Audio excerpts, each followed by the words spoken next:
শুক্রবার রাত বা জুমার রাত ইসলামে খুবই বরকতময় সময়। এই সময়ে কিছু বিশেষ আমল রয়েছে, সেগুলো কি কি? শুক্রবার রাতের গুরুত্বপূর্ণ আমল ১.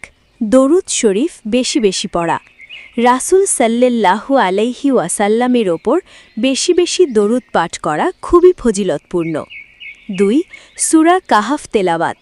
শুক্রবারে সূরা কাহাফ পড়া সুন্নত। সম্পূর্ণ পড়তে পারলে ভালো, না পারলে অন্তত প্রথম ১০ বা শেষ ১০ আয়াত। ৩. বেশি বেশি দোয়া করা। এই রাতে দোয়া কবুল হওয়ার সম্ভাবনা বেশি থাকে।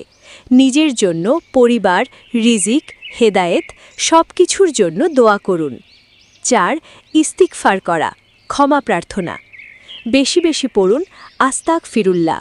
এতে গুনাহ মাফ হয় এবং মন শান্ত হয়। ৫. তাহাজ্জুদ নামাজ, সম্ভব হলে রাতের শেষ ভাগে উঠে ২-৪ রাকাত তাহাজ্জুদ পড়া অনেক ফজিলতপূর্ণ। ৬. কুরআন তেলাওয়াত। কিছু সময় কুরআন পড়লে অনেক সওয়াব পাওয়া যায়। ৭.